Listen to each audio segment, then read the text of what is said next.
Hello and welcome to our next lecture. Today we're talking about the Fourier series. In particular, we're talking about the complex Fourier series. There is a big difference between the Fourier transform and the Fourier series.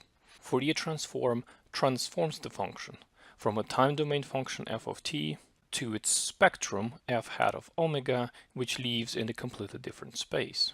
The Fourier series is not transforming the function. Fourier series is a way to represent a function still within the time domain. It does have something in common with the Fourier transform, although the purpose is completely different. Much like the Taylor series that tries to represent every function as a summation of polynomial terms, the Fourier series tries to represent the function as a summation of basis functions times coefficients. So in this section, the basis functions are the functions e to the I omega kt. You may say that this is the same function as what we integrate against when we compute the Fourier transform. And you'd be almost right, because as you see here, I have, instead of omega, I have omega k. And instead of a minus sign, I have a plus sign. And yes, when we start computing the coefficients, the integral will look like we're computing the Fourier transform, except that we're not computing the Fourier transform for all possible omegas. We'll be computing this Fourier transform for very specific values of omegas and get specific numbers that will later serve as coefficients. Things we have discussed already is we said that the function f can be approximated by a function Pn, which is the sum as k goes from, in this particular case, it's going to go from minus n to positive n, ck times phi k of t. And we'll be doing approximations within the space L2a to b. All functions f, Pn, and every phi k is going to be inside the space L2a to b. We have seen already that these x functions form an orthogonal set if omega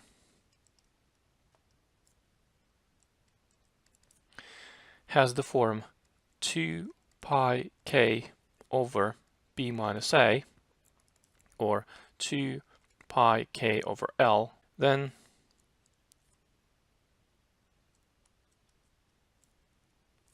the set of this function is an orthogonal set.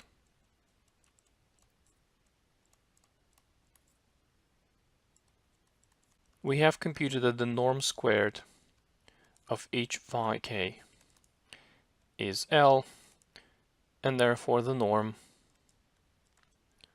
of each phi k is just square root of L. The coefficient ck has to be computed as the inner product of the function f with phi k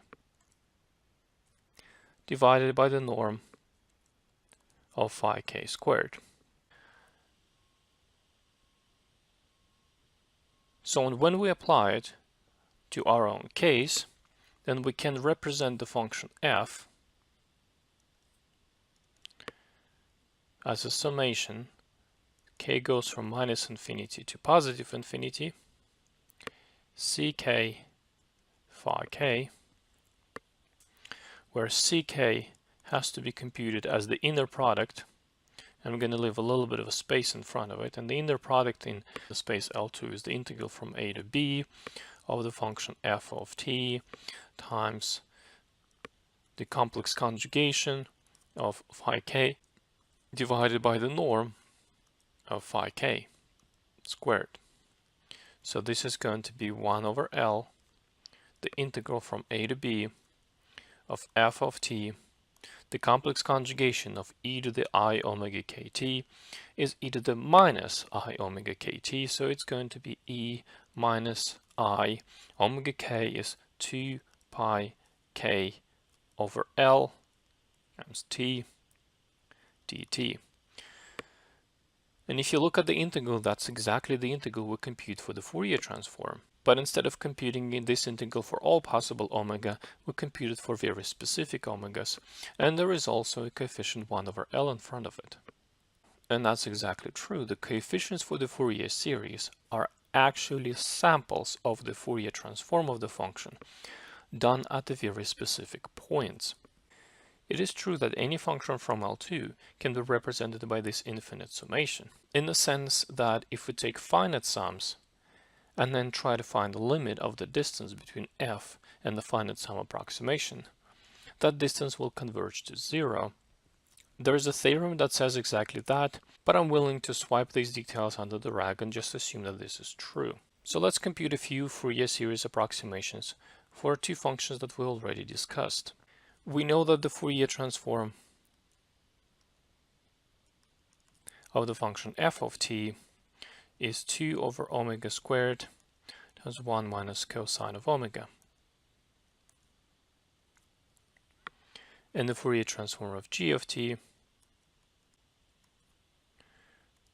is minus 2i sine squared of omega over 2 divided by omega over 2. If we consider for the function f, we consider this as the space L2 from -1 to 1, then the coefficient ck will be 1 over, the length of the interval is 2, but let me write it as 1 minus 1, the integral from -1 to 1 of f of t multiplied by e to the minus I. Omega k is going to be 2 pi k over 2 t dt. Since we have computed this integral previously, I'm just going to say that this is 1/2 the samples of the Fourier transform when omega is just 2 pi k over 2, which simplifies into pi k. So this is going to be 2 over pi k squared times 1 minus cosine of pi k. When k is even, cosine is equal to 1. When k is odd, cosine is equal to -1. So this is going to be equal to either 4 over pi k squared when k is odd, or 0 when k is even. We can represent odd k as 2j plus 1, and therefore f of t, when it becomes the summation of 2 over pi k squared times 1 minus cosine of pi k times e to the I pi k t will only have non-zero terms when k is odd, and therefore I can write it as the sum when j goes from -infinity to infinity of 4 over pi squared times 2j plus 1 squared multiplied by e I pi 2j plus 1 t. And that will be the summation that only represents non-zero terms. For the function g of t,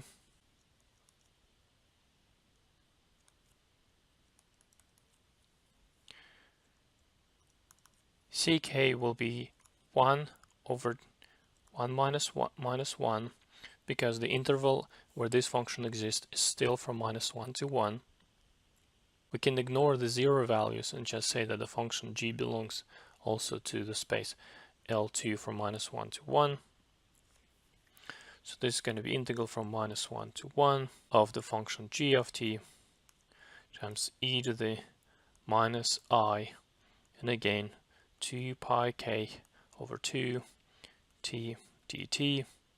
So this is going to be 1/2 the samples from the Fourier transform of g at predetermined points pi k. So that's going to be, so this was minus 2i, so it's minus 2i over 2 times sine squared of pi k over 2 divided by pi k over 2. Simplifying this, we get minus 2i sine squared of pi k over 2 divided by pi k. For k being even, this is going to be 0 because sine of any multiple of pi is going to be 0. And for k being odd, a sine is going to be either plus or minus 1, and therefore sine squared will turn into 1. So this is going to be, it's going to be minus 2i over pi k if k is odd, and 0 if k is even. And therefore g of t must be the sum, k goes from minus infinity to infinity, of negative 2i sine squared of pi k over 2 divided by pi k multiplied by e to the I pi kt. This time I'm not going to extract the non-zero terms. It's really not that important. I showed you how to do it in the previous case. Instead, I'd like to look how the finite sums may represent the function f of t and g of t. So let's define the f of t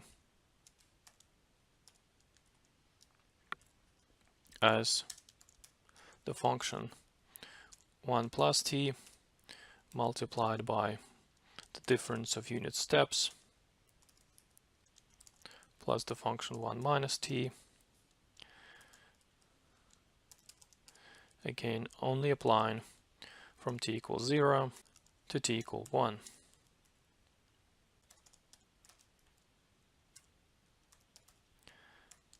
Just to verify that I got the right function, maybe plot it. Okay, so what we need is we need the Fourier coefficient. So let's call those ck to be 1 over 2 integral of f of t with e to the minus I pi k t evaluated for t from minus 1 to 1.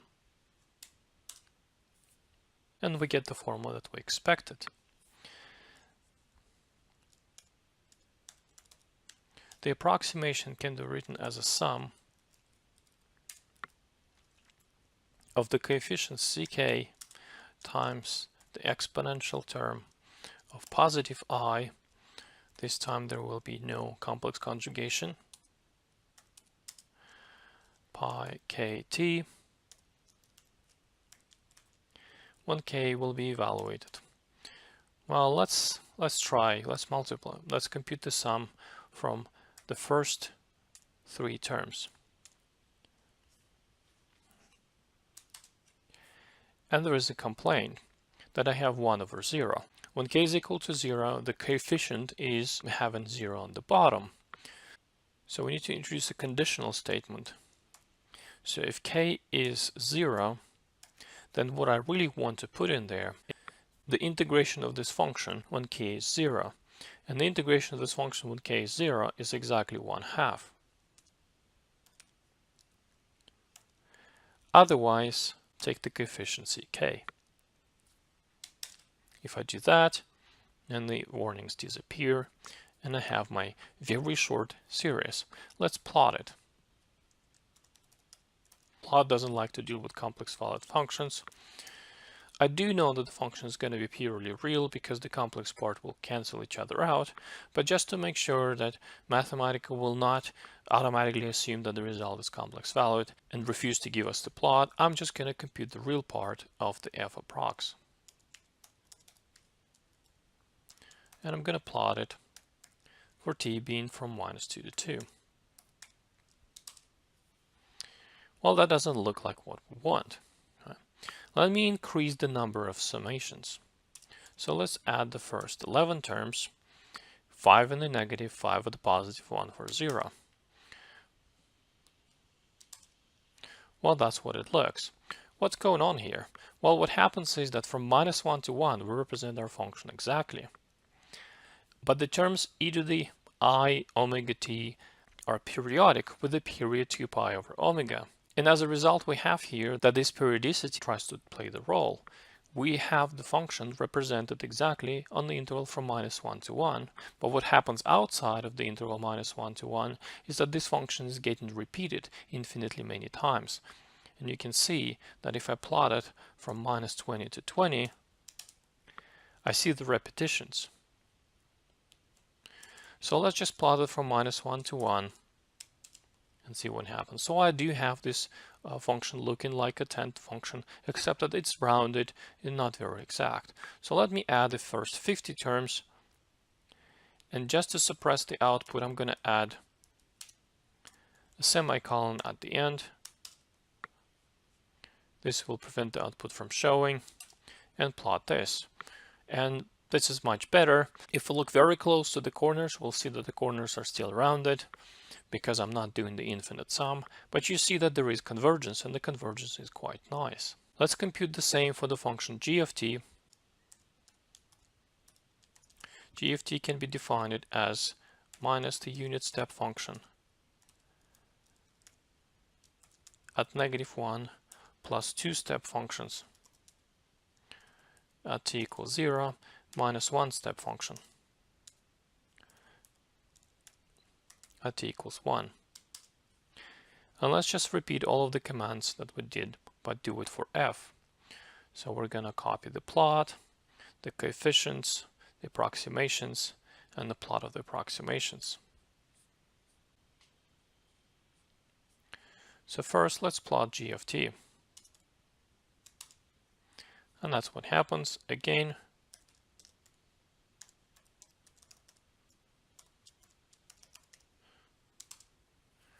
that's the function. Now let's say ck, let's give them a different name. Let's call them ckg. That will be the integral of g of t. And we get a formula that looks slightly different than the formula we've got, but it's exactly the same. Let me show you. Let's take this formula and subtract the formula that I've got. It was minus 2i sine squared of pi k over 2 divided by pi k.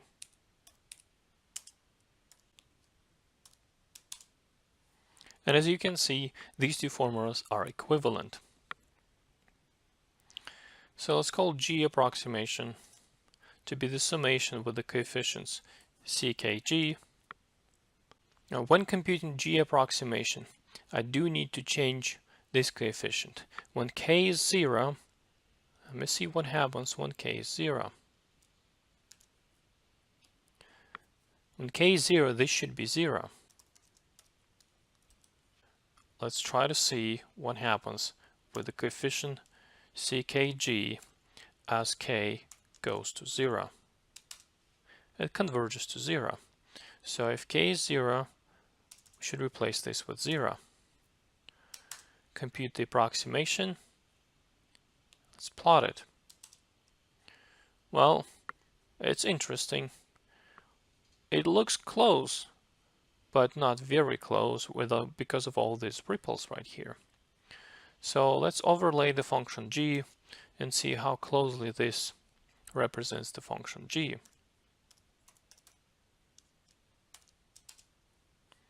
Well, somewhat closely. Let's add a few terms. Let's add up 150 terms and do the plotting again. It's a little bit better. And when the Fourier series jumps up and down, oscillates a little bit at the discontinuities. That's something you can't really change about the Fourier series. It's called a Gibbs phenomenon, and it always shows when the function has jumps. It does have a physical meaning. When we have sudden jumps in current or sudden jumps in voltage, the signal actually has these oscillations. The last thing I want to talk about is the fact that indeed the Fourier coefficients for the Fourier series are just the samples from the Fourier transform of a function. So I made a little demonstration that works with our 10th function here. And I'm going to show you what kind of effect this sampling has. So the function f of t is still the same, and I'm plotting it from -20 to 20. And the reason for it is because I want to show you how changing the definition of space L2, changing the domain of the space L2 we're working with, changes the sampling frequency of the Fourier transform.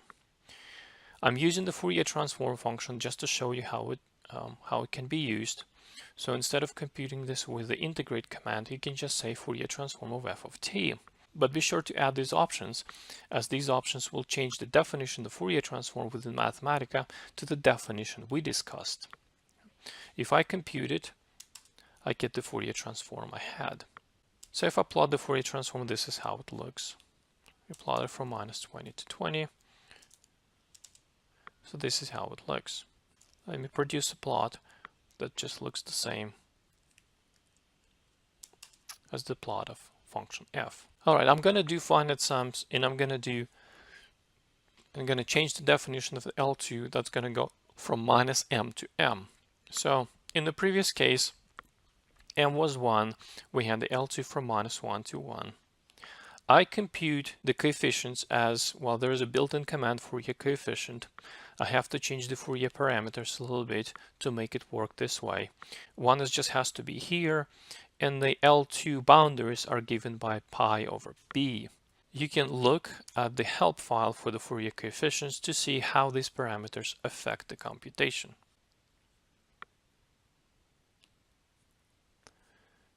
As you see, the definition is a little bit different from the definition we discussed, and this is the most general definition that the Mathematica has. So if we want to integrate from -1 to 1, you can see that b has to be pi. A changes the power of 1 over L term in front, so if I want the power of 1, I should have a equals 1. Coefficients are computed this way, and this is exactly the formula we had. It did simplify the cosine into -1 to some power. So what I have here is I have a plot of the Fourier transform and overlay the Fourier coefficients multiplied by 2b. Because the coefficients have 1 over L term in front of it, I'm canceling it out. The L here is 2b. If we go in the L2 space from -b to b, the length of the interval is 2b. And as you can see, the Fourier coefficients lie exactly on the Fourier transform. And the Fourier transform is sampled at somewhat rare but regular intervals. So if I reconstruct my function and plot it, this is what I get. The function is repeated many times over. So -1 to 1 is represented exactly, but it is repeated right outside of this interval. So what if I change my space L2 from being from -1 to 1 to say -2 to 2. So I will take a wider interval of my function into consideration. Surely my Fourier series should also start to represent the portions where the function is 0. So now the coefficients are changed slightly, and they're exactly the coefficients we have computed before. Sine squared can be represented as 1 minus cosine of 2 theta over 2. So if we simplify this formula to the formula we've got before, we get exactly the same formula. You can see what changed is the sampling frequency. So now the sampling frequency is a lot higher, and if we reconstruct the function and plot it, this is the result. So now the function is, the repetitions of the function are being rarefied. From -2 to 2, I'm representing my function exactly. And then the repetitions start. So what happens here is sampling the Fourier transform at a higher frequency means I have a better representation of my function on a wider interval. But then things start to repeat. This is actually an interesting phenomena, and this is a phenomenon that's behind an effect called aliasing. If you don't sample a signal with high enough frequency, say you have a sound coming in and you sample it at some regular intervals, if you don't have high enough frequency, when you then play back the digital signal, you will get some interesting and weird effects. So what if I expand the interval? Say I'm going to do it from -5 to 5. Now we can see I'm sampling the Fourier transform at much higher frequency. And then with these coefficients that sample so perfectly my Fourier transform, I can see that I'm representing my function from -5 to 5 exactly, and then the repetitions start, giving us the copies of the functions that have the peaks at every 10. This is where we're going to stop. I hope you enjoyed the lecture, and I'll see you in our next video.